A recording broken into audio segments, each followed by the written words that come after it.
Let's talk about China's Belt and Road. This initiative has seen China financing and providing loans for developmental and infrastructure projects, mostly in the global south. And Western media will have you believe that China is debt trapping these countries. Debt trapping is a technique where Western countries and financial institutions will offer development loans to countries in the global south. The loans on these interest rates are made incredibly high, trapping these countries in debt, giving Western countries and business interests incredible control over their economic and political systems. The very existence of the IMF and World Bank, which were created during World War II, also allows the US to control who gets global financing. After socialist Salvador Allende was democratically elected in Chile, Richard Nixon said, "Make the economy scream," and the IMF cut Chile's financing from $200 million to $2 million. Compare this to the loans and financing that the US offers to their allies in Europe. After World War II, to help rebuild European infrastructure, the US went through with the Marshall Plan, providing European countries with long-term loans at about a 2% interest rate. This allowed the US to build up their geopolitical allies in Europe while also building up the global financial system itself. A global financial system built to maximize exploitation in the global south for the benefit of capitalists in the West.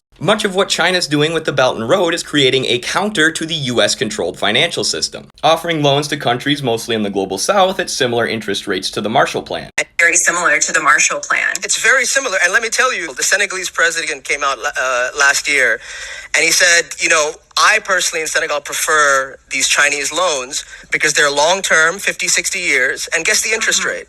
2%, the exact same as the Marshall Plan. I think a lot of fear surrounding the Belt and Road is American projection and assuming that China will treat these countries the same way as the West. They're in Africa. They're lending money to countries to build ports and different infrastructure. To build what? Port. And what's wrong with that? And because countries that need ports get ports. But they're making people dependent on. I know it's the same thing that we've done, which is no, it's not. Around the world. They are far more humanistic than the United States ever was.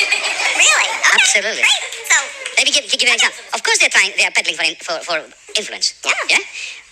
But they are non-interventionist. Absolutely non-interventionist in a way that Europeans, the West, has never managed to fathom. So China is peddling for influence, but it's nowhere near the imperialist debt trapping Western media makes it out to be. The issue with media as well, when China's going out with these Belt and Road initiatives and we're seeing actual real change in all of these African countries, everything they do is misrepresented, but there's real positive change happening. However, when the news reports on it, the news is supported by advertisers, big corporations and things like that. These are the people who have something to lose by China making inroads into the global south. There you have it.